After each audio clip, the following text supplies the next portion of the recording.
Hi there, listener. You're about to experience TADPOG. Tyler and Dave play old games, and there will be plenty of game talk, but also copious amounts of crude, off-color, offensive, and immature speech. So if you are of a rather sensitive humor constitution, we're just letting you know what you're in for with this show. It has games. It has jokes. You know, just games and jokes. Take the games, take the jokes, and have a good time.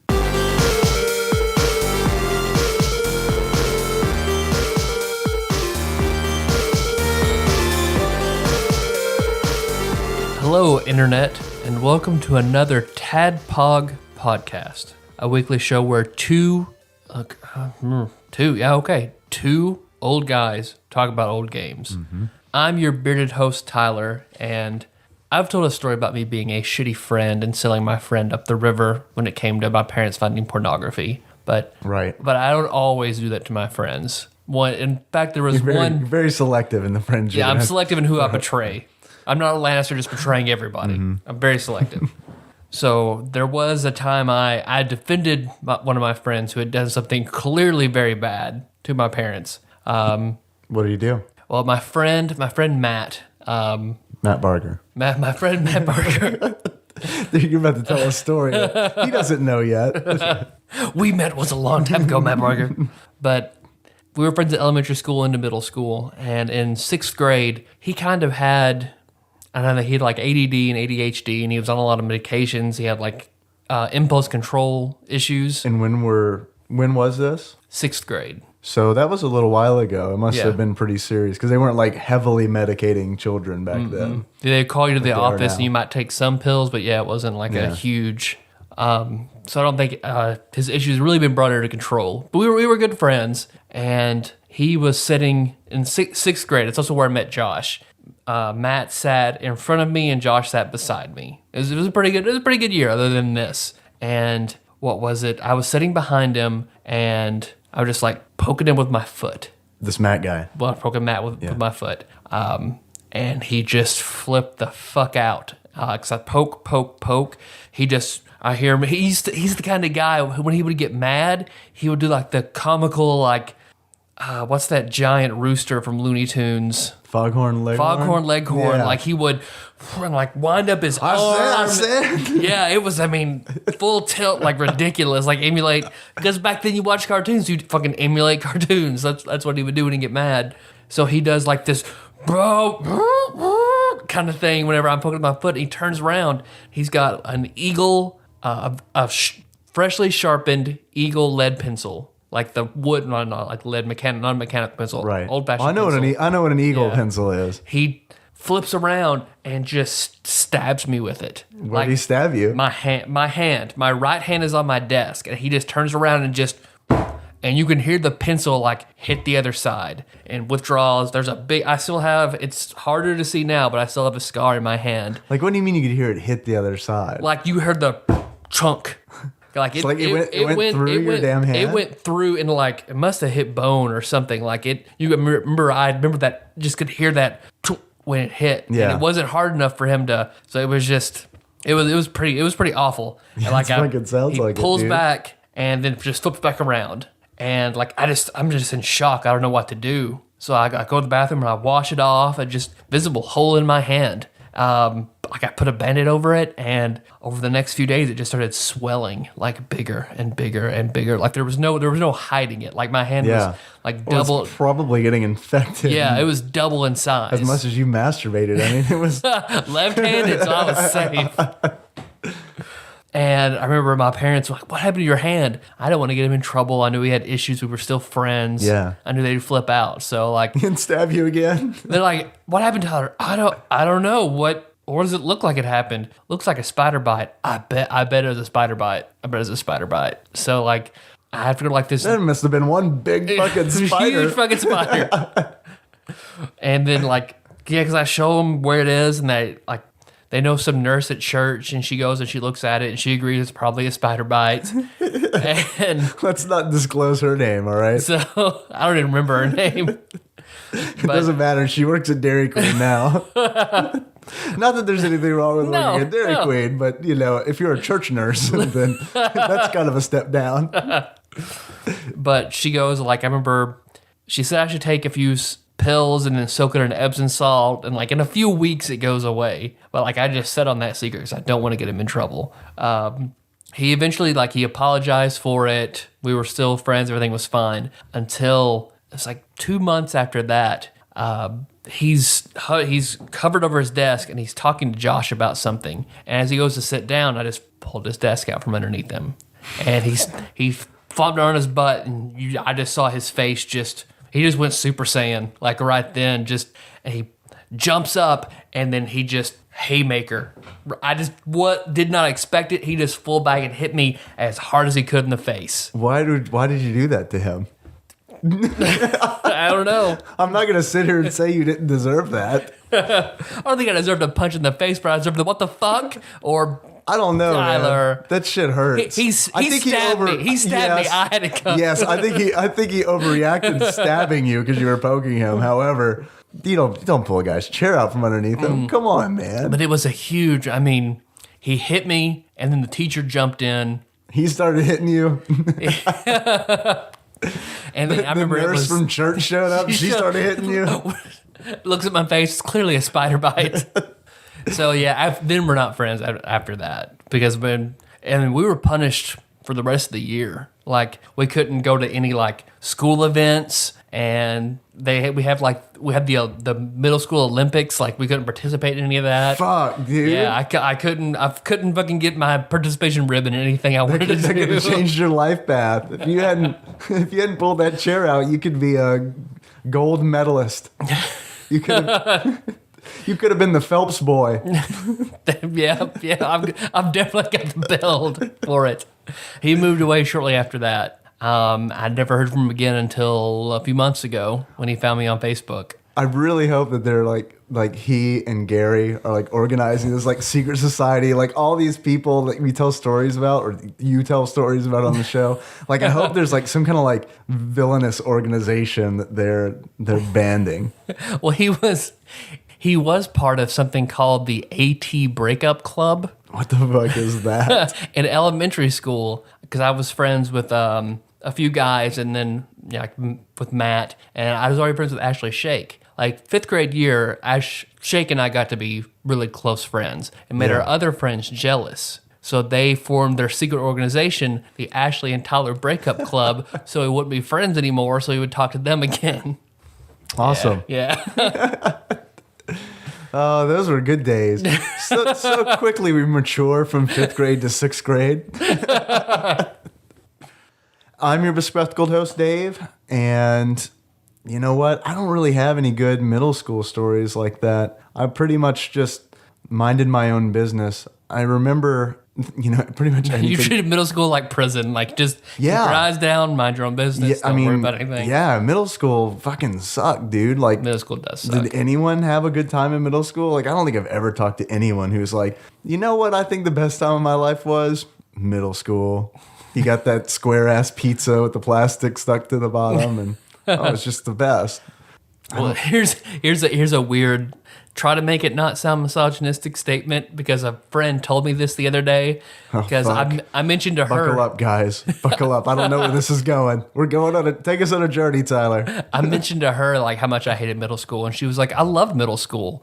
I was like, how does anybody love middle school? She's like, well, I got pregnant in high school, so middle school were the good days.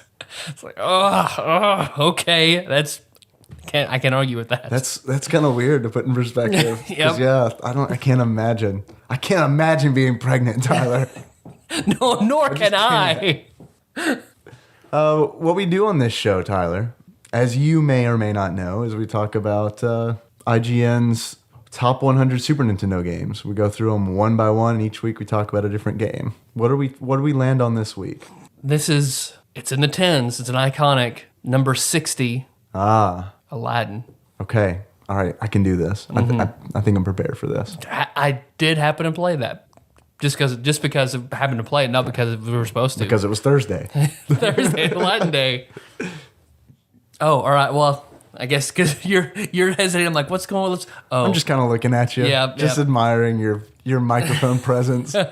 Because Dave and I had discussed, because we ask for feedback and we get a lot of good feedback, some negative feedback. A lot of bad feedback. People hate it. We don't know why we do this. I don't know. Yeah, if you're listening, you're in the minority because most everyone hates our show. Unless you're mad, if you listen to this like my dad watches Fox News just to get mad, then Get into that's a rage different mode. thing. Our listener John Turley does that. I've walked into his house several times. Why are you watching Fox News? So I get pissed off. So I yell at it. Okay. But Dave and I discussed, because one of the more frequent feedbacks is, it's a retro podcast. Why do you talk about modern games? You know, worry about the Super Nintendo games. And that's a valid complaint, a valid criticism. And I think we have the audience built up that we can sustain doing 2 shows a week. So this is Wednesday's original TADPOG, top 100, original flavor TADPOG, SNES top 100. That's not going to change, unbroken, here every week. That's what we're doing every week. So now we'll probably just start doing Monday shows, where that's when we talk about just other shit Mondays or side pog. I don't know, something we'll talk about what other things we've played that week. Yeah. And it might be, we also might do more in the episode about another Super Nintendo game that's not on the list. Right. Or a Genesis game, or anything else that Could be a long show, could be a short show. Yeah. Whatever. So yeah. We're contractually obligated to do a Wednesday show on Super Nintendo games. Yeah. Anything beyond that is just icing on the cake. I also want to say that I think, listener, you should know that this isn't your fault. Tyler and we've just decided to go this direction and do a Wednesday and Monday show. We still love you very much. And we want you to know that even if things may feel a little weird, they're changing, but we'll all get used to it. It is your fault. It is your fault, but no, we still love you. We're still there. You get some of us on Mondays and some of us on Wednesdays. Yeah. It just means you'll get twice as many presents on Christmas. Yeah, it's fine. Just fill that sadness with gifts. But yeah, so I guess I still would talk about an audiobook. We can still I can still mention that maybe. Let's save it. You want to save it? That's other shit. That is other shit. Save it for other shit Mondays. Other shit Mondays. Okay. So Aladdin. Yeah. It feels weird getting right into it. Fucking jumping into that shit. Are you ready? Should we back out of what we just said? No, let's go. It's fucking, we've already gone in. We have to finish. No pulling out here. That's it. Well, we could pull out at the very end. Hopefully we'll make it in time. I don't know. Yeah. Tyler? I'd like to kick this off, if you may. See, this is great. The new format's going to be great because I can just go right into Dave reads from Wikipedia. That's true. Everyone, we can just get that tension out of the way. I feel better about it. All the listeners will feel better about it, and they'll learn about this week. They'll learn about Aladdin. Because I've got my ticket for the Dave reads from Wikipedia train. Nice. Choo choo. It's been so long since I've heard that sweet song. That almost sounded more like an impression of Pikachu than a train. Like, choo choo. I should record that. Yeah. And play it as an actual bumper, just the weirdest bumper ever. Or set it to when you call me. That's your ringtone. Choo, choo. All right, guys. Aladdin for the Super Nintendo was developed and published by Capcom separately from Virgin's version. They did the Genesis version, Tyler.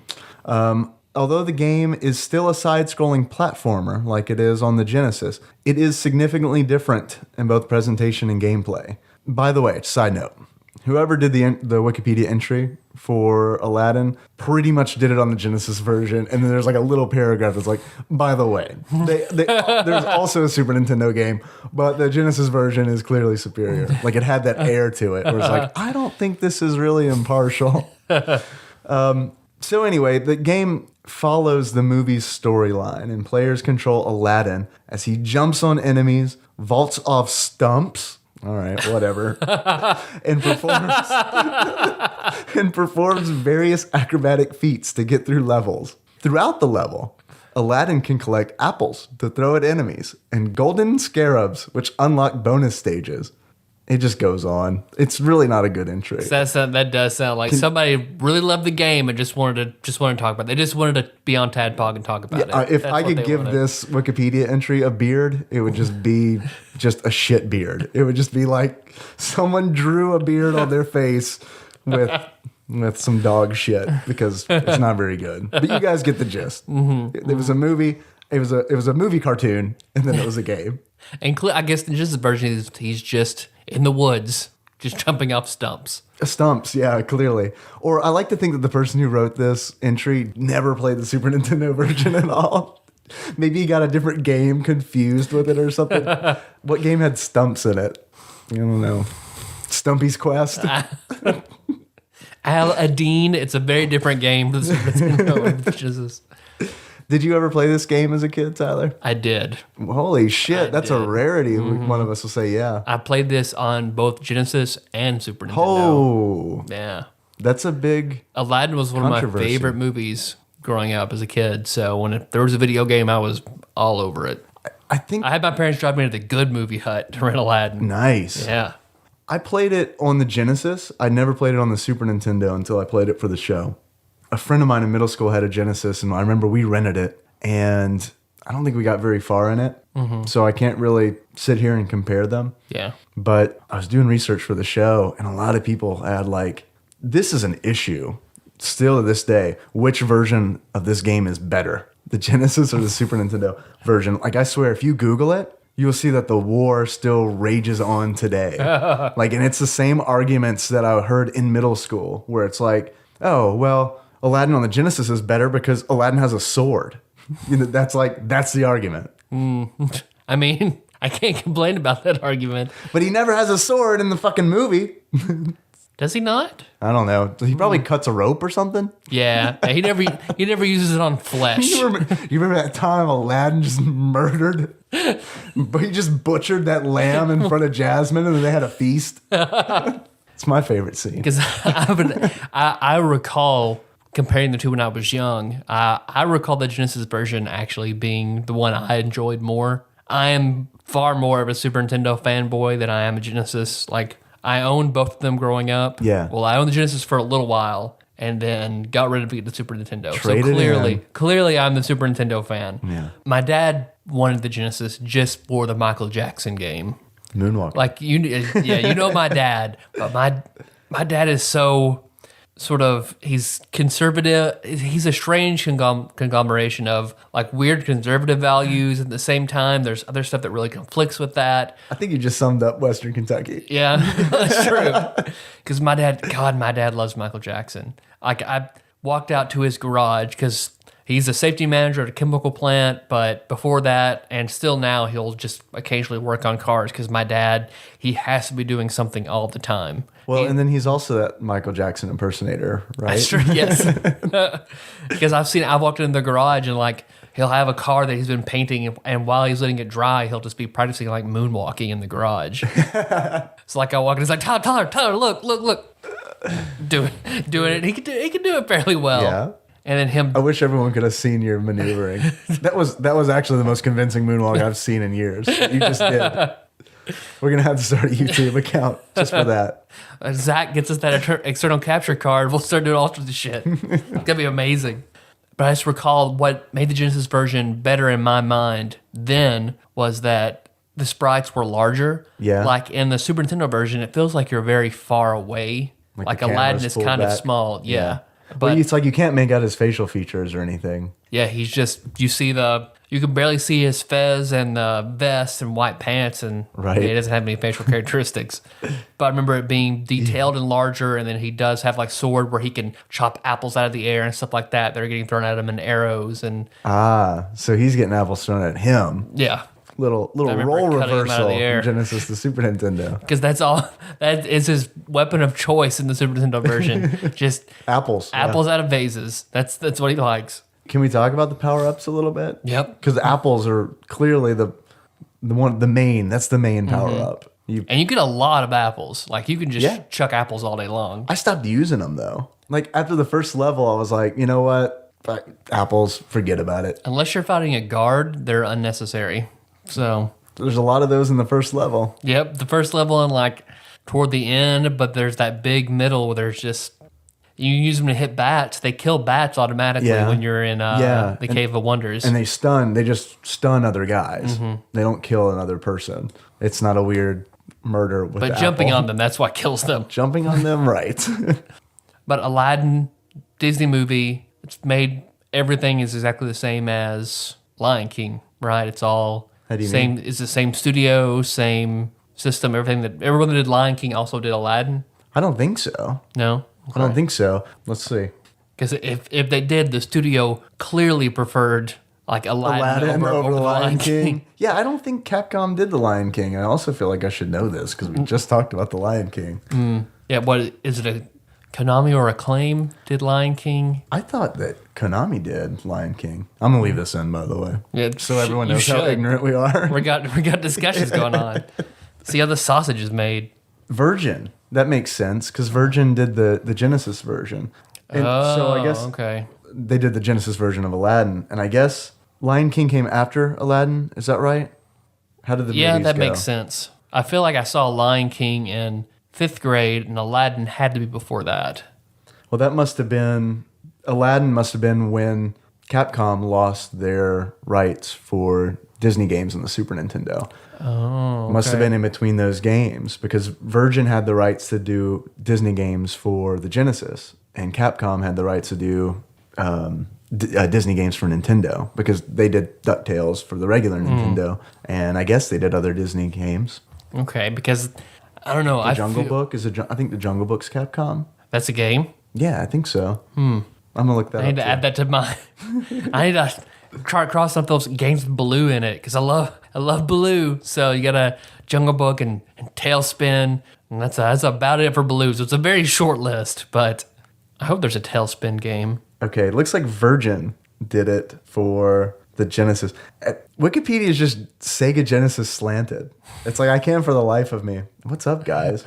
Yeah, it looks like that was a Virgin interactive game. I don't know, guys. It's weird. Shit's fucked up. Because I don't feel like. I guess because the Lion King, I feel we hated that. I think you could probably assume that from listening to the episode that we didn't like the Lion King. Yeah.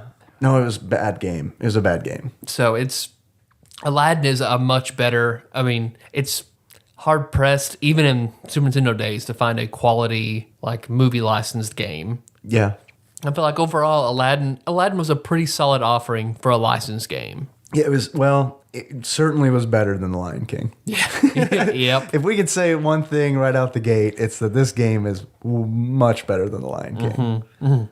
And it just kind of seems like I would never play The Lion King again. I'd play Aladdin again. Honestly, I almost went back and played it a second time because I went through it the first time really fast because it's a really short game. It's a very easy game and very short game. Yeah. It's like, it was weird playing two easy platformers in a row for this show, Tyler, because it's like usually I feel like the games we play are just like I'm never gonna finish. It's like this is a difficult game. I literally don't have the time to beat this game in a week to talk about it on the show. But it's like I feel like the last two, Joe and Mac 2 and Aladdin, I kind of feel like it's the calm before the storm.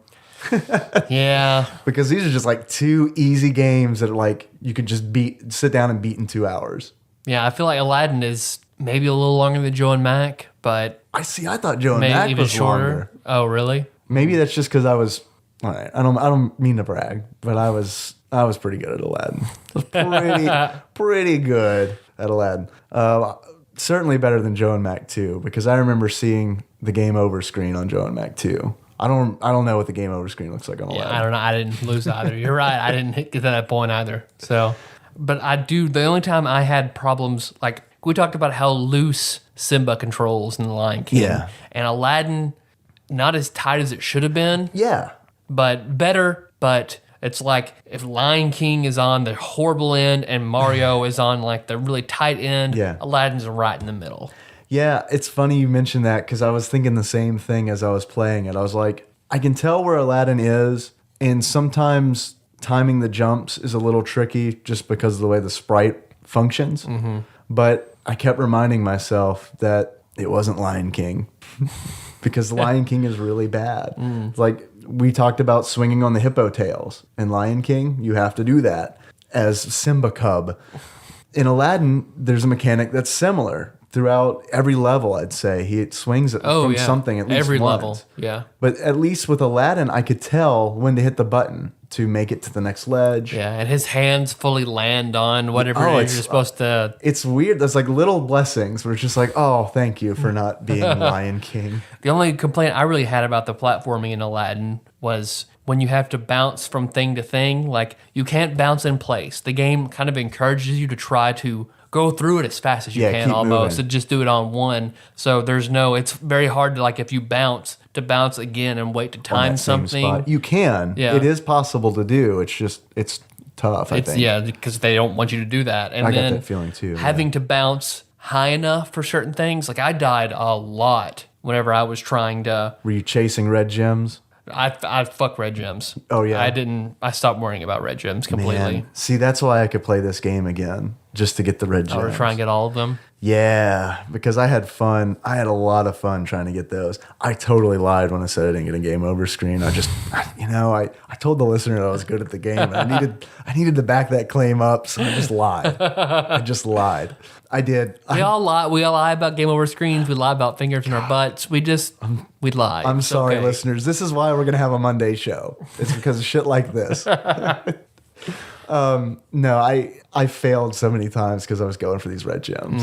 Okay. And that chase was fun. Do you know what they do? Do you know what the gems do? No, These no gems idea. that you collect. I never got more than 3 on a stage. Did you get? But you got like the regular ones because there's red ones and then there's like green. The ones. green ones, yeah. I've got enough over time. I got enough of the green ones to cap out. And the green ones are just like your standard platform trail for telling you which direction to go. Yep. Okay, what you're trying to do is you're trying to collect 100 gems, right? Mm-hmm. Like in Mario, you collect 100 coins, you get an extra life. But in Aladdin, when you collect 100 gems, you get an extra heart container. Oh, I thought it just refilled your hearts. No, it gives you an extra container, which, see, I was all about fuck the gems too until I learned that because I looked up halfway through the game and I was like, I know I started this game with, I think, 3 heart containers, and it's like, now I have 5. How is that possible? And then I started thinking, I was like, I bet it's these fucking gems. And then sure enough, I watched the counter, and whenever it would hit 100, I would notice next level, and I'd have another heart container. See, the only time I got more hearts was when you get a golden scarab and get the bonus stage. Yeah, break time. Getting Genie gives you more hearts. Yeah. So that's the only time I noticed it. Yeah, that. I think that's a cool mini game. It's a very rewarding mini game. Because, I mean, there's no skill involved. It's all luck, right? Mm-hmm. Unless there's a way to cheat the wheel. I don't know. I bet there is. There's got to be some way. Probably. Somebody's figured something out. But Genie's there, and he spins the wheel, and it's all these amazing power-ups on the wheel. Mm-hmm. Like, I say amazing, but it's stuff like a 1-up or a 2-up. Or more credits? Yeah, an extra credit. And apparently a heart container. I never got to land on that. Mm-hmm. See, I figured that just refilled. I think it's 2 heart containers, actually. Holy shit. For getting Genie. Oh, for getting the Genie icon. Mm-hmm. Oh, that really, really small one. The really small one. Yeah. Yep. I got it once. Nice. I was close, but never got it. Maybe next time. Maybe on my red gem run. But the red gems give you 3, the equivalent of 3 regular gems. So that's the only thing special about them. And I think there's a set amount in each level. There's like 10 or something per level. So I know it tells you at the end how many you've gotten. So like, is there a secret ending for Aladdin? Like, you get all the red gems? There is. Oh, really? Yeah, there is. There's a separate ending if you get, I think, over 50. Because I think there's 70 total. And I think if you get, I could be completely lying, but it is this bracket. Like, I think it's 50 to 70, you get a special ending. Anything below 50, you get the standard ending, which is, spoilers, you and I say you. It's Tyler and Jasmine on the magic carpet. You buy one of the really rare SNES photography things you set on your TV. Really rare. You probably won't be able to find one. The special ending I didn't get, but apparently it's a whole bunch of scenes of Aladdin doing stuff in the levels. It did not sound exciting. Like, it did not sound like a motivation to go through it again. Watch Aladdin do stuff. Right. Here he is in this level, petting a boo. All right. You don't get to see Samus in a bikini. That's what I'm saying. Fuck it. I don't give a shit. I've been talking forever. Say something. No, I'm happy hearing you talk.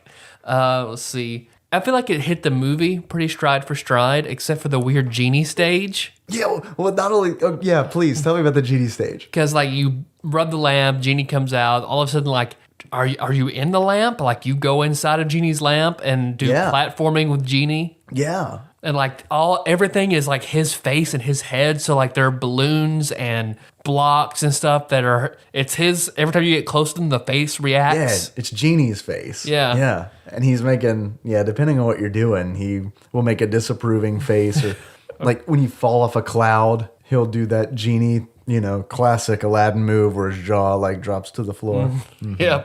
I hated that level. That wasn't very fun. That's the only time where I died, several times. One-ups were plentiful, so it wasn't a big deal. Well, and there's a password save too.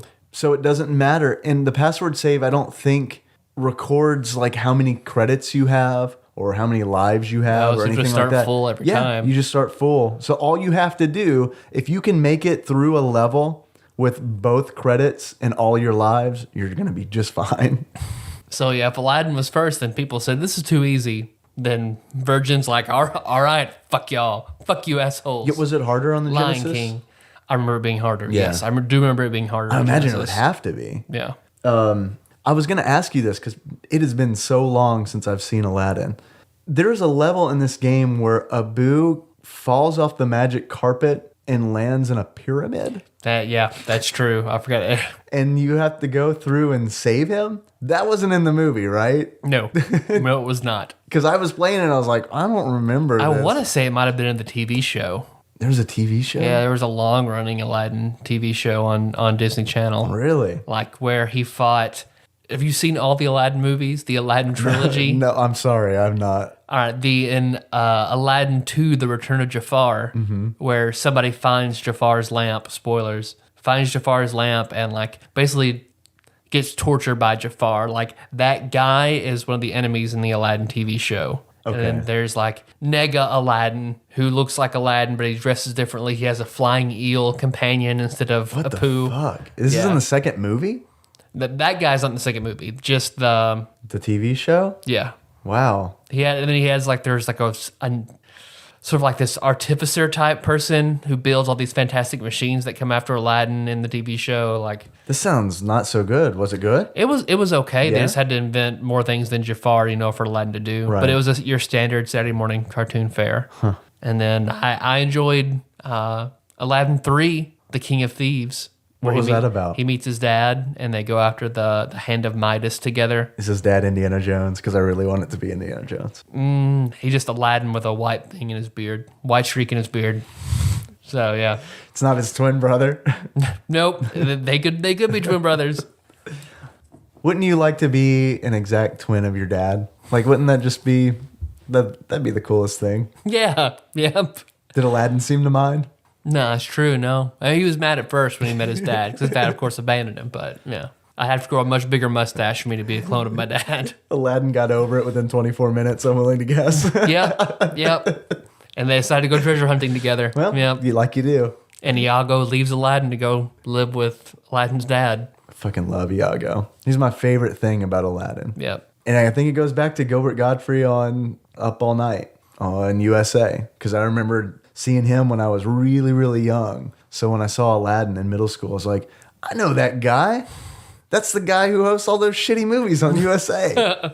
Well, do you recognize who the voice of Aladdin is? No. In the game and in the TV show. No, who is it? It blew my mind when I figured out when I realized who it was. You remember DJ's boyfriend, Steve, in Full House? Yeah. Steve is Aladdin. It's fucking Steve? It is Steve. Get the fuck out. What's, He's even whenever they go to Disney. Yeah. He's Aladdin when he meets Jasmine again. So like they take it to another level. Well, that's weird that you say that because who played DJ? Candace Cameron.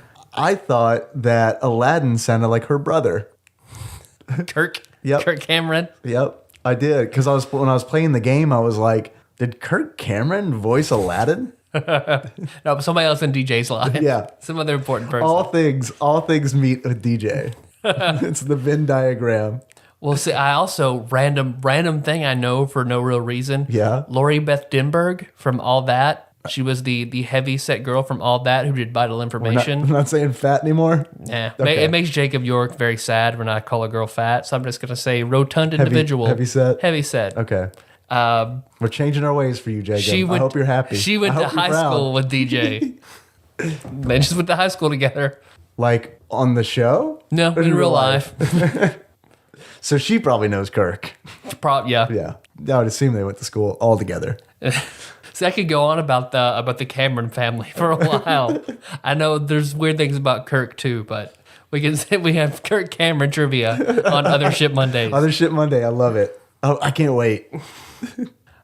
The genie level, I'm trying to go from cloud to cloud. Like Genie barely made it with enough time for you to jump to the next one before the previous one disappeared. Right. So that cost me a few lives. But most levels didn't have bosses. I know the first boss, you fight the apple vendor. Yeah, the first level has a boss. Mm-hmm. And was he an apple vendor? Or because that's hilarious. Bread vendor. He's the guy. No, Jasmine stole an apple, so he is an apple vendor. Well, no wonder he's mad. Because you've been going through. You got all these apples. I've got hundreds of apples from this apple vendor. You're like, how many apples can you hold, Aladdin? 99. How many of those apples did you pay for? None of them. That's not very Kirk Cameronly of you. Nope. That's how we should call it, Kirk Cameronly. Kirk Cameronly. And one of Kirk's Christians, both with a K. But you beat him of... I know there's Sorcerer Jafar and Snake Jafar. And that's at the end of the fucking game. It's like this game is bookended with bosses. Most of the time it's just a wooden sign with an arrow on it. Pointing left. That's it. Pointing right, sorry. Yeah. Time to get the fuck out is what that sign says. Because I even have in my notes, apples, jumping, get a sword. There's swords everywhere over the game. Just pick one up. It's fine, Aladdin. Just pick one up. They're magic, though. You have to jump on them. You have to jump on them to defeat them. Yep, it's true. That's an enemy. Cross swords. This game didn't have many enemies either. No, but it's mostly just kind of platforming challenging. Yeah. Because you go from the bazaar where you save Aladdin, and then you're in the Cave of Wonders, which I noticed in the Cave of Wonders, if Aladdin hits the water, dead. Automatic death when you hit the water. Like in the log ride and stuff like that. Yeah. Aladdin falls in lava, however. He gets an extra shot. You just get hurt. That's it. You get an extra chance because the lava will hurt you, mm-hmm. and you'll get that 3 or 4 frames of invincibility. And then if you don't get on a solid object before then, he just falls off the screen. But it's weird that they give you an extra shot in lava, but it's like water. No, forget about that shit. You've never seen Aladdin swim in any movie. He doesn't swim, so he's weak to it. It's like Unbreakable. So what? What I'm saying is essentially, if you feel like playing Assassin's Creed Super Nintendo, go play Aladdin. Yeah. Okay. Because you're climbing still Middle Eastern. Yeah, it's Middle Eastern. You're climbing shit, and you fall in water, you just die. There was a level that was different that I kind of got frustrated with. This was my train level. Okay. The die-hard listeners will know what I mean when I say train level. Drew Rowland and Michael Perdue and Josh Edwards. Right. They know. They know what's up. But the train level and Tiny Toon Adventures really frustrated me. The rest of the game I thought was really easy, but it frustrated me. I had this same kind of feeling playing Aladdin, and that was in the first Magic Carpet level. Oh, okay. Because it's essentially you're on the magic carpet, and it's Battletoads Turbo Tunnel style. You got to fly this carpet through a cave, so you have to avoid both stalagmites and stalactites. Yeah.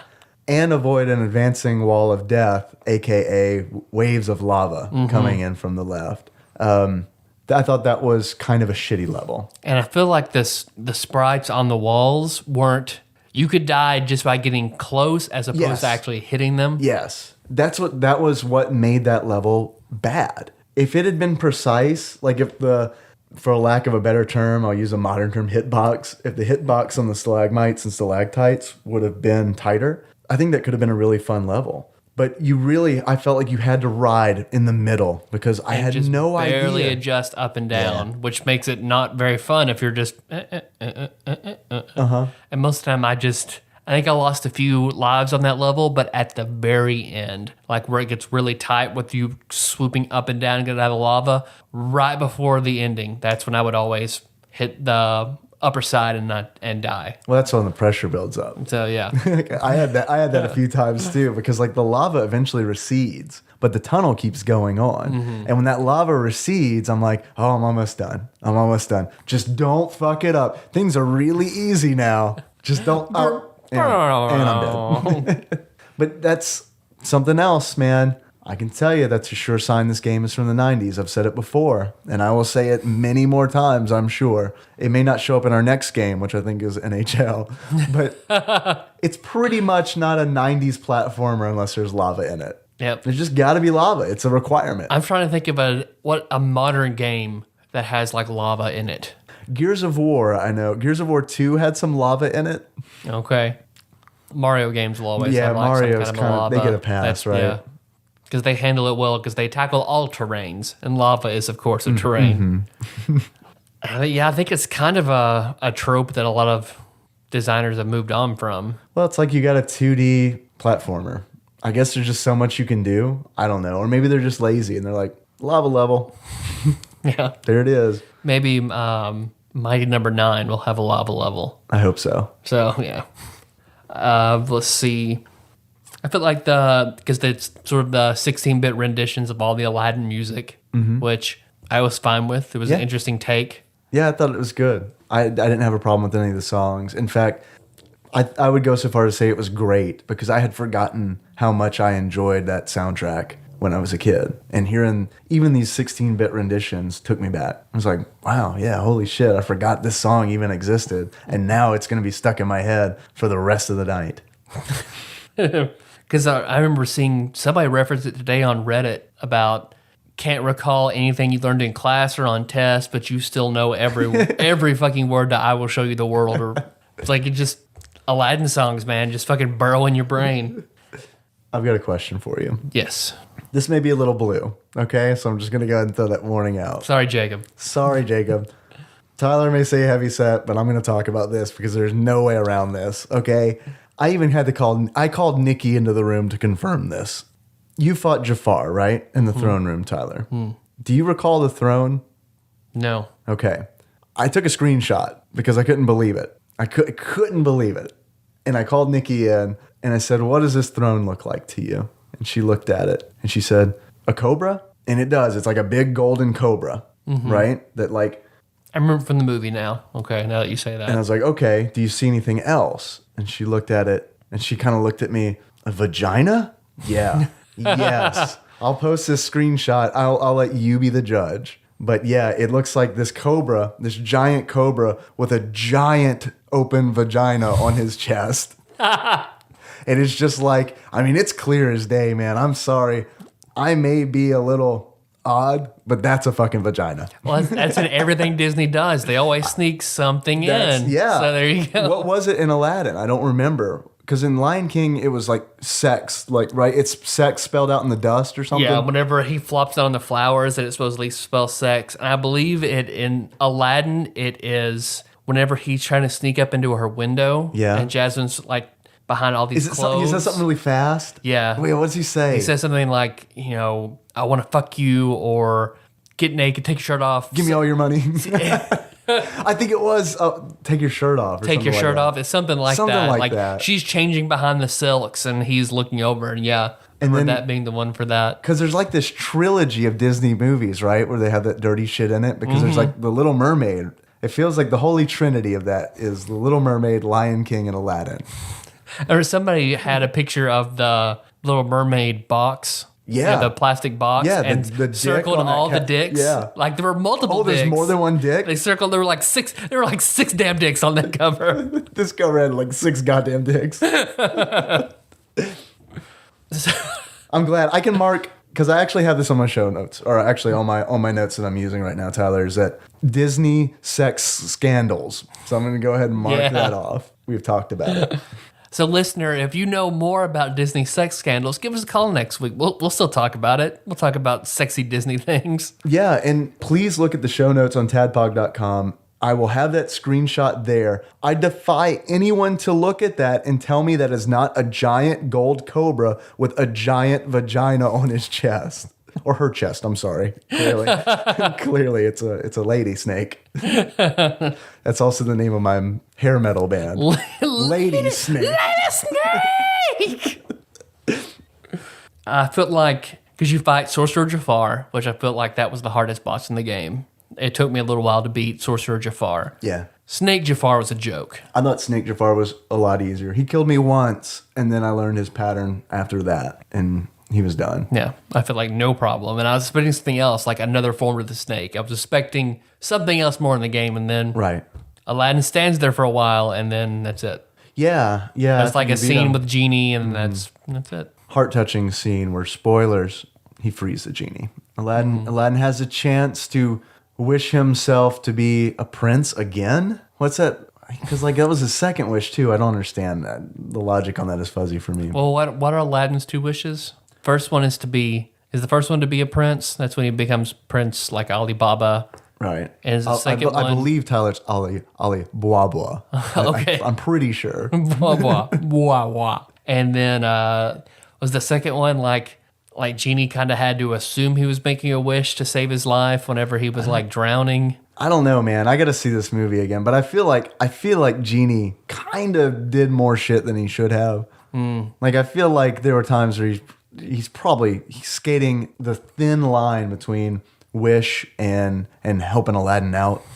Yep, that's true. Like if there's any kind of genie code, which I know there is, because if there wasn't, he wouldn't need to be wished free. He could just fucking leave anytime. Clearly, Genie is not a union job. Well, he's a neutral good genie. Then you've got a genie like Jafar, who is very much a lawful evil genie. Yeah, well, clearly. Like that's the whole whenever like the guy tells Jafar is like, you can't kill me. Jafar, that's when he's like, you'd be surprised what you could live through. Man, lawful evil Jafar. God, you are bringing me back.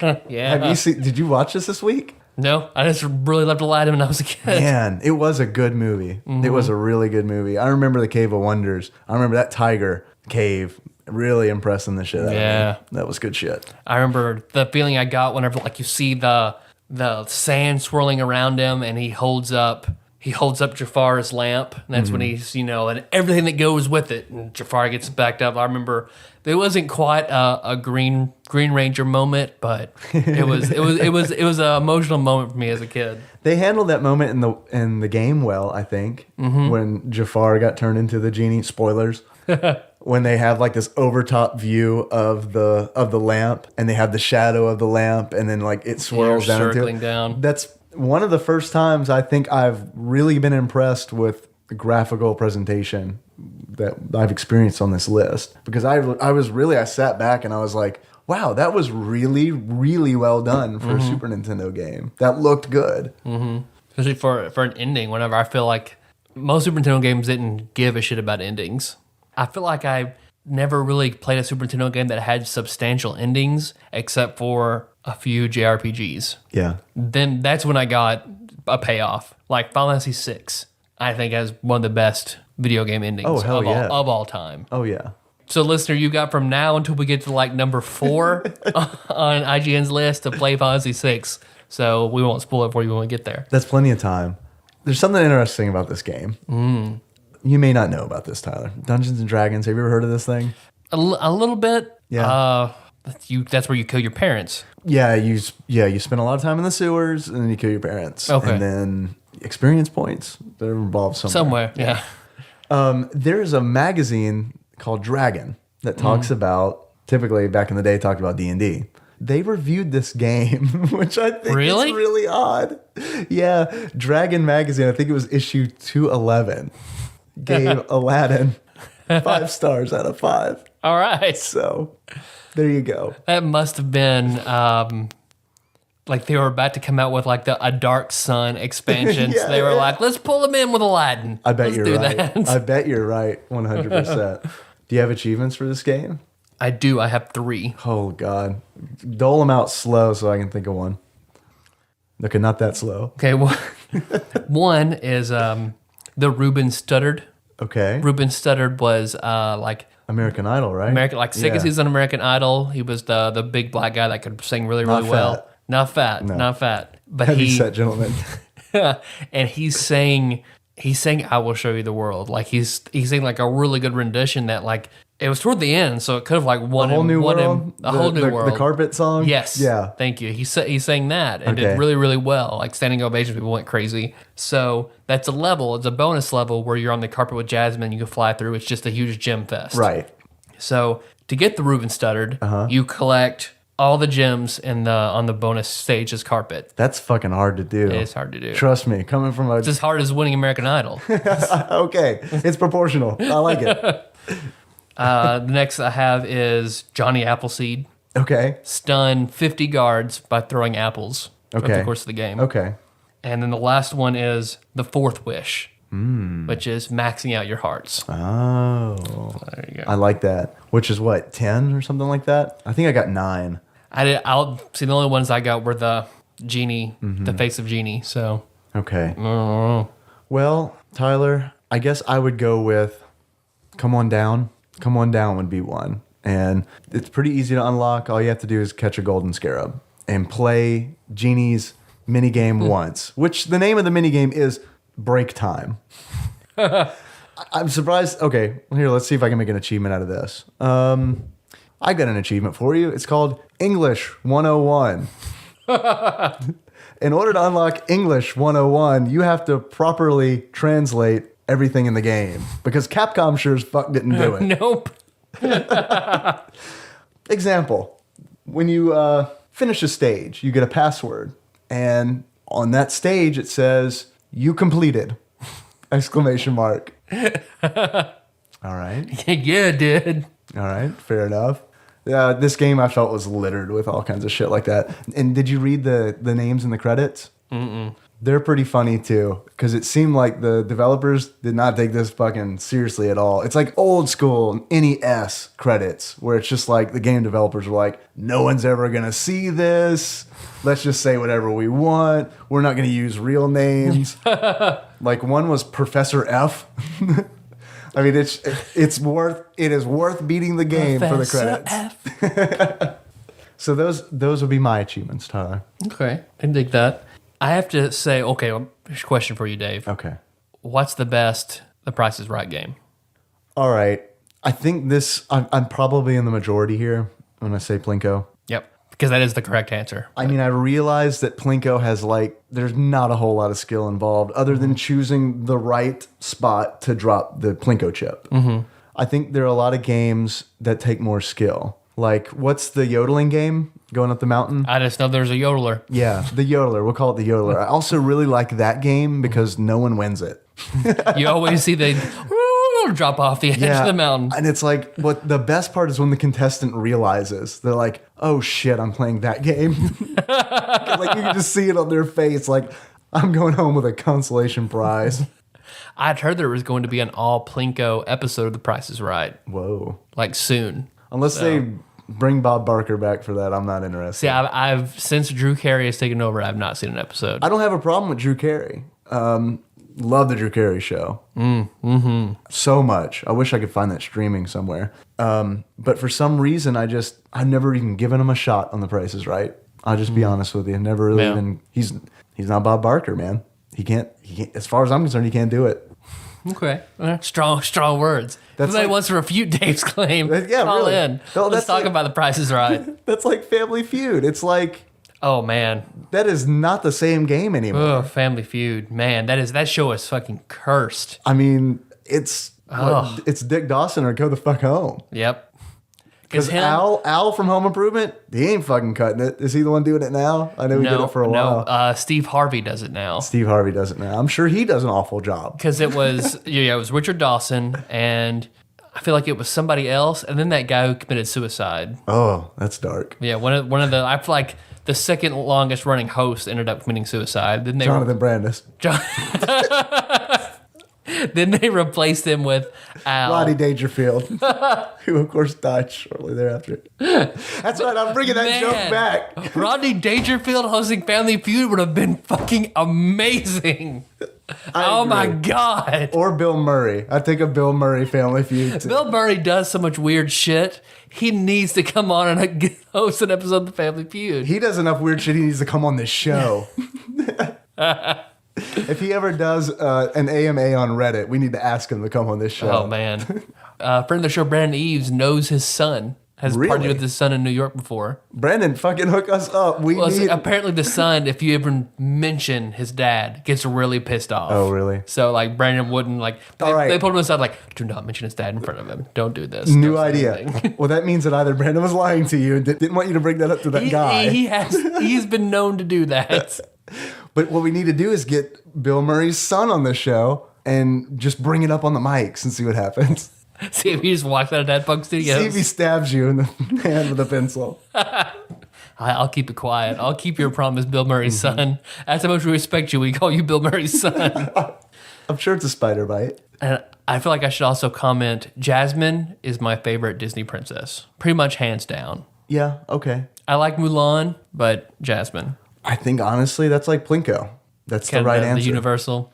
Have you ever seen New Girl, Zooey Deschanel's show? You know, I'm familiar with this new girl with the bangs, and she's cute. But no, I haven't followed the show. Her model best friend, Cece, I feel like is the mortal incarnation of Jasmine. Really? It is so dead on how much they look alike. Just putting that out there. Random thoughts as I was making notes. That's all I got though. That is me crossing off the last thing on my list. Well, you know what that means. Yeah, I do. I'm going to get audio confirmation. You're crossing off the list. Yep, we're done. There we go. Tyler. Yes, Dave.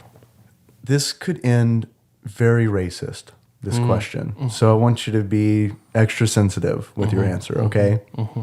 Because beards carry a lot of weight in certain parts of the world. And you may or may not have noticed, but Aladdin takes place in a far, far away land. Agrabah. With that in mind, if you were to give this game a beard that summed up all the qualities of the game, what kind of beard would that be? Because I'd asked you the question earlier.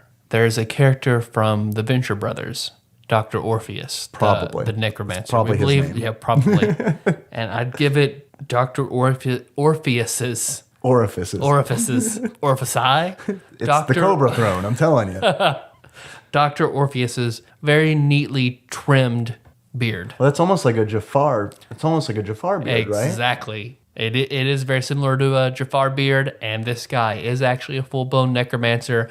Dr. Orpheus is what Jafar should have aspired to be, but he just couldn't keep his shit together long enough. I may have misheard you. I hope that I didn't. Did you say a full-boned necromancer?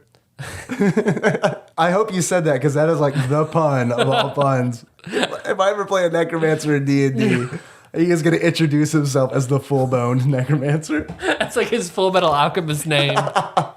It's like the full-bone necromancer. I said blown, but bone would have been better. You're right. I think I heard what I wanted to hear. Tyler. Yes, Dave. If you were to give this game a pair of glasses that told someone everything they needed to know about Aladdin, what kind of glasses would you give the game? Dave, are you familiar with the cinematic masterpiece Wild Wild West? Oh, am I? Are you about to give this game a giant mechanical spider? No, I'm going to give it the monocle of General Bloodbath McGrath. Okay. Why? Because he doesn't really need it, and it always falls out every time he's stomping around. Every time he's stomping Mississippi mud holes in Will Smith's ass. Also, a bit of trivia: Sean Miller of last week, Joe and Mac 2 fame, he has a bloodhound. He has a bloodhound named some kind of hound named General Bloodbath McGrath. No, it's Colonel Bloodbath McGrath, because they call him Colonel, so it's Colonel Bloodbath McGrath. He also has a giant mechanical spider in his backyard. That he inserts half of himself into and stomps around, yelling for Will Smith to come out. He does a lot of weird cosplay. I'm sorry, it's not weird, it's different. He wears it to all the proms. Wild Wild West costumes to all the proms. That's our friend. This is how we keep getting him to come back. We just make up more and more elaborate lies. He has to say they're lying. Some people called us. Yeah. I need to tell you something, Tyler, before we get into the calls. I didn't want to tell you this before we started recording because I didn't want you to be like super bummed out. But I feel like if I don't tell you this now, it's only going to make it worse. I got a message from Lord Mike today. He didn't have time to call in. He didn't. Things are busy at work. He doesn't love us as much as he used to, but he still loves us a little bit. So I told him, thank you for letting me know, because otherwise Tyler and I would be concerned that you were lying dead in a ditch somewhere. Yep. So honestly, I think it was just his way. He's trying to stay off eerily silent list that you got going. So yeah, it is a very fearsome. It's not a good place to be. You don't want to be on that list. So can we agree to give him the week off? Mm-hmm. Catch up at work, Lord Mike, and then your estate will be waiting for you when you come back next week. All right, here we go. First caller. Tyler, Dave, it's Paul again. So I'm super psyched to have you guys agree to be on the show. That's cool. I also want to sweeten the pot for your 5-star reviews. I'll tell you what, you want to give stuff away? Whoever wins your 5-star review contest, if they want to be on the show on What's Paul Playing Today, I will have whoever wins be on the show, and I will play whatever game they want. I will buy. I don't care. It's their choice. All right? So next time you have a contest, if they can choose that prize, how's that for you? We'll get a ton of 5-star reviews for you yet. All right, you guys. You have a good week. Bye. That is most excellent, Paul. Thank you. So now we have 4 things to give away. No one's giving us reviews, so we're just going to keep stacking up these prizes. The first person to give us a 5-star review after this episode, what all do they get, Tyler? They could get a coin, a Goosebump book, a random shitty book, and now a guest spot on Paul's show. Okay, well, the first person can't get all that, right? We got to spread it out, maybe. I mean, unless they win. They get a chance. So what we'll do is we'll take all our 5-star reviews. Let's say what episode is this? Like 47? Something like that. Mm-hmm. Let's say by 50. You want to do 50 and give something away? Yeah. We'll look at all our 5-star reviews at 50 and we'll randomly pick somebody and they'll win something off of that list. Yep. Okay. Maybe we can generate that randomly too. It'll just be a big old random That fest. sounds, yeah. And our wives can't win. Let's say that. Why not? Because they're already winning plenty, Dave. They win plenty. Good answer. Yeah. Good answer. I'm sure they agree with that. Absolutely. Speaking of our wives, they're going to do a show. Manpog. Mm-hmm. Meg and Nikki play old games. But they're probably not going to actually play old games. But they are going to answer questions that people send in. If you have a question for both of our wives, either of our wives, call in and ask them a question. They'll do it on the show. So do you want to put a deadline on that? Do we want to? Yeah, let's do it. Let's by, what do you say? 3 weeks, 2 weeks, 3 weeks? You going to do 3 weeks? 3 weeks, 3 more weeks from this published date. Which will be, this will publish October 30th. So that'll put us out, we're very professional here at TADPOG. So 3 weeks from then would be November 20th. Okay. Let's get it in before Thanksgiving, dog. Go ahead and mark that off your list so you can get ready for Black Friday. Yeah. And so let's prepare for massive mall near-death experience. Call Manpog. Yes, please call us with your Manpog question before you get trampled at a Walmart. Thank you for calling, Paul. We look forward to playing with you as well. We got another call, Tyler. What's up, TADPOG? It's Yuki's cousin. I was listening to the Joe and Mac episode today, and you guys were talking about Dungeons and Dragons a little bit, and it got me thinking. I thought it would be interesting if you guys would make up character sheets for each other. So, Tyler, fill out a character sheet that you think would describe Dave and vice versa, complete with what character class you think the other person would be most suited for if they were in a fantasy setting, and including, what their alignment is and everything. So I thought that would be kind of cool if you guys could do that, and I'll be listening and looking forward to hearing. Thanks, guys. Keep up the good work. Yuki's cousin, we have had this discussion so many times. Josh Nance of Various Episode fame once ran a one-shot game called the Lowe's Game, where it was a post-apocalyptic thing where we were all trapped in Lowe's and having to fight our way out. And we had big discussions as a huge group about what everybody's class, alignment, stats, what all stuff that was. I wasn't in that game though. Were you not? I may have been an NPC. God forbid. But no, I didn't play that one. I heard about it. I guess I'm pretty solid. So you mean to what I think you're. Go for it. Let's do it. Let's see. Dave Moore. Believe you are lawful neutral. Okay. I don't feel strongly about that one way or another. As long as you're following the rules, I don't care.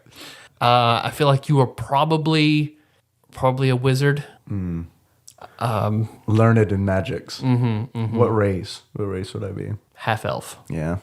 Which fortunately they're good in Pathfinder. They're a great. They're racial much choice better in Pathfinder. They're not a good choice in 3.5. Oh god, they're so awful in 3.5. Yeah. And 3.0. They're just awful all around. Yeah. What are they like stats? Let's do highest stat. Let's do highest stat. Your highest stat is your intelligence. Okay. I feel like your intelligence, wisdom, and charisma are all solid. Intelligence being the highest. Your physical stats feel like your constitution is high. You have a slightly higher than average dex and then an average strength. You're very kind and strength. Thank you. Thank you. For anyone who hasn't seen me, you give the impression that I look like a normal human being. You have one level in barbarian. That. I do. Forget about that one level. Cause I don't think it's even a level in barbarian. I think it's like a weird like racial trait or something. You know how like in Pathfinder there's a feat where you can take a sorcerer's bloodline even if you're not a sorcerer. I think I've got that, and it's like some kind of rage bloodline. Furious temper, and you can rage once per day. See, I haven't got to think about this nearly as long as you have, but I do think, and I'm also not good at this. I really don't like putting labels on people, especially friends. I don't like doing it. Like I can talk all kinds of stuff about Aladdin and Lion King all day long, but when it's a human, I don't know. You only recently started calling Nikki your wife, not just that buddy you live with. Yeah. Hate labels. I mean, you're a good guy. So I would say you are probably, and I also think you're chaotic good. I think you're chaotic by nature, but I think you have a lot of lawful tendencies. But I think at your heart, I think you're chaotic. One thing about you, Tyler, that I think is very lawful tendency of yours is your love of categorizing things. Like what we're doing right now. I think this is certainly your wheelhouse where you can like sit down and logically, assign statistics and feats and all that to a person. I think you're really good at that. I could rattle this off for every guest host as well because I've thought about it that much. So, but I think at your heart you're chaotic good. And if I had to choose a class, I'd say probably Bard, because I honestly think that your charisma is your highest stat, and I think of recent your strength has really gone up. You've leveled up. I put my stat points in that. Yeah. I mean, you've leveled up several times this year, and I think you've been bumping up your strength. I agree with all the things you've said, and most alignment. What race am I? Oh, you're a dwarf. Yeah, I mean that's. I didn't say it because I thought it went without saying. I mean, you are the bearded host after all. That's true. So most tests, online tests I've taken, all tell me I'm a chaotic good bard. Race varies, but chaotic good bard is always what I get. It's dwarf. I think I've got gnome a few times. I don't think I'm short enough to be a gnome. No. Thanks for that amazing call and question. A good question. I feel like if I didn't just abruptly end that conversation, that we would just sit here for 20 more minutes and talk about what D&D characters we would be, because we like D&D that much, Yuki's cousin. I'm tempted to say that could eventually be a giveaway where it's like we'll draw 3 random names I know what you're gonna say. and do a D&D game. Do a D&D game with 3 TADPOG listeners. Can we not do it randomly? No, that's the way it's got to be. Can we pick be random. Can we pick from the listeners that like interact with us regularly? It's got to be like people we haven't heard from since like their review. It's like Rub Gooch, right. Last Gamer 69, and Bloopy 3. Bloopy 3 is recent. That is recent. Must Love Pugs. Okay. There you go. All right. So we'll get We on don't that. dote on those 5-star reviews or anything. No. Jacob York, lawful good. Yeah. Sean Miller, neutral good, because I feel like he goes lawful chaotic. Josh Nance, true neutral with good tendencies. Mm-hmm. Nicole Nance, lawful neutral, solid, capital L, little n, capital L. David Dykes, lawful neutral. Zach English, chaotic neutral. Yeah. Who else am I missing? Who else normally hosts? My wife, neutral good. Used to be lawful good, but living with me, her ethical alignment has slowly changed. You're like radiation. Exactly. I'm just killing her. Uh-huh. Is that it? I think that's all the guest hosts. Is that all the guest hosts we've had? Okay. So there you go. A bonus answer. Bonus of all the alignments of all the guest hosts. You got anything else you want to talk about? You want to thank some people? I do wish thanks to people. All right. Who we got? I was trying to think of a would you rather. It's like what's a good would you rather Dave and I could do just in memory. Would you rather thank people or not? My Lord, yeah, we should thank people.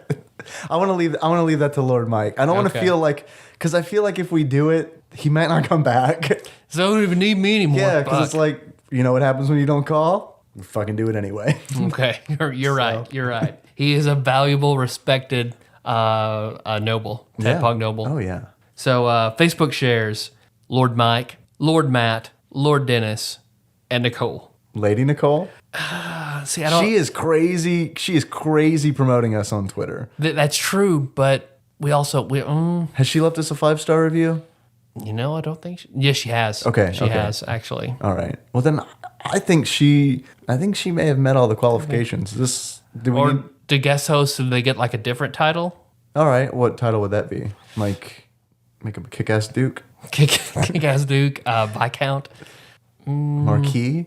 Marquis is good. Marquis is good. right. Marquis Nicole. So for tweets, Leva, Tony, Lord Mike, Marquis Nicole, and Oz Retro Gamer. Yes, thank you. We're doing well on Twitter. I gave those games away last week, and people started following us. Check that out. Nice. Kind words. Ashley Shake was telling me he's still, in Japan, like we said, time sheets are very different. He's only at episode 5 over there. Right. He still texts me saying how much he loved the show. He really wanted to hear more about other games, but he loves Super Nintendo stuff, but he really also wanted to hear a lot about the other games we've been playing. So he is partly responsible for Other Shit Monday. Yep. Okay. Good. Other Shit Monday and Original Flavor Wednesday. Okay, right. For Eerily Silent, I'm at peace. Okay. I feel at peace. Good. I rage at no one for not talking to me. You what? I'm not going to rage at anybody for not talking to me. Okay, all right. You were just really trying to prove that good part of your alignment this week, I think. You got labeled a chaotic good, and you're like, you know what? I'm just going to go easy. Well, see, let me give you, if anybody's trying to think like, oh, what alignment would I be? All right. When you're have brought this up. When you're at the grocery store, and you're done unloading from your cart to your car. Yeah. What do you do with the cart? I don't go to the grocery store. Nikki does that. What would you do if you went to the grocery store? I barely know what a cart is. Like, why do you think I have a wife? So all right, I don't gotta buy my own domestic goods. That's the most misogynistic thing I think I've ever said on the show. Of course, I married her because I love her very much. It's just a bonus that she goes to the grocery stores and I don't. I love grocery shopping. So. You put the fucking cart back in the fucking cart stall. That's where it belongs. Yeah, you do it because that's where it belongs. So I think that's lawful. It's also considerate because you don't want to leave the fucking cart out in the middle of nowhere where the wind might blow and it fucking go and careen into a car. See, and that's good. So it's the same action that can be taken very different ways. Mm-hmm. So you have to always think about what's a person's motivations, despite what the action actually that they're taking. Mm. Alignment's very deep. It's very deep for me. It's very Catholic. Mm-hmm. It's very Catholic alignment. It doesn't matter what you actually do. It's just what you think.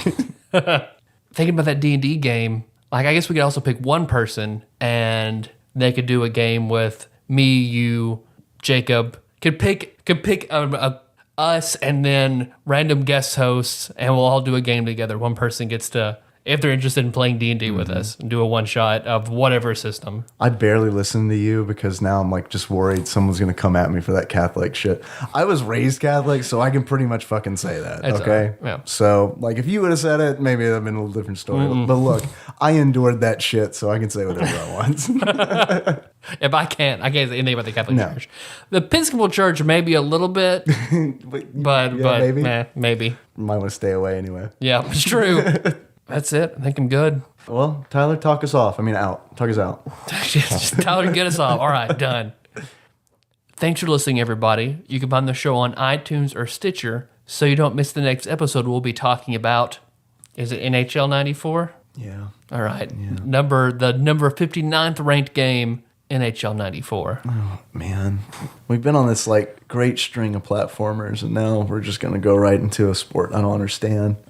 Maybe. It's going to be like my nails being torn out. Thank you, Lord Mike. While you're there, don't forget to subscribe. Give the show a 5-star rating. There is a slew of prizes. This has been upgraded, not just like a few things. Yeah. There's a slew of prizes. A virtual menagerie of glittering prizes. A Tadpog Dragon's horde of prizes. Don't worry, guys. We will be back next week. In the meantime, I have 4 options for you. How about that? I got 4 options. You ready for them? Option number 1, go to tadpog.com. Waste a little bit of time there. Look at the show notes. Option number 2, facebook.com/tadpog. Join the conversation there. Really cool people. A lot of the lords and marquis hang out there. So I'm just saying, if you're looking to get a little credit in the Tadpog fiefdom, you may want to check in from time to time, or you're going to be high and dry when the end times come. We also have Squire Zach. Squire Zach is running errands for everybody. Well, in Dungeon Keeper Miller. Third option, Tyler. You can find us on Twitter, and I am actively trying to be a bigger part of the Twitter sphere. I believe they call it. That's the official term for it. Is the Tweeto world, and it's like Cool World. Yeah, it's like Cool World, but I don't know. It's a little bit better than Cool World. We've got to play that game someday. Oh man, I haven't seen that movie in a long time. But you can follow us at tadpog_podcast. Check it out. 4th option. Plenty. We're just all about options here. You can call us and leave us a voicemail. I doubt you'll do as good a job as Yuki's cousin or Lord Mike, but you can try. Mm-hmm. You can try. Mm-hmm. They've set a high bar. You should take up the challenge and call us. Yes, please. If you want to do that, you can call us at 270-883-2555. That's the Tadpog hotline. We have operators standing by 24 hours a day, 7 days a week. Just do it. Doesn't matter. You come home, you're drunk, call us. We'll talk to you. Mm-hmm. Not really. Mm-hmm. We won't actually talk to you. Mm-hmm. But leave us a voicemail and we'll play it on the show and we'll talk about it. Uh-huh. Yeah. And probably make you feel a little self-conscious. But it's totally worth it because you're famous now. It's weird. We don't have a guest host, so I don't have anyone to ask. But you can ask me. We've done that before. I can ask you. Ask me. Let's change it up. Dave. Yes, Tyler. Our intro song is Moves. Rush. Actual. Oh, fuck. This is the episode that you cut, and you totally changed the theme music. It's Moves. It's Moves. I'm sure of it. But by who in Scotland would do such a thing? Conifer Lane. Correct. I loved it when Miller said that. No, it's actually Sycamore Drive. Sycamore Drive, Tyler. Yeah. A link to that track, Tyler, could be found in the show notes at tadpog.com. Clark the Dendrologist, Sean Miller. That's the show, I guess. Yep, that's it.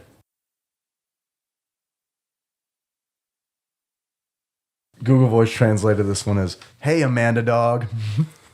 I just like that. That'll be my next Reddit username. Amanda Dog.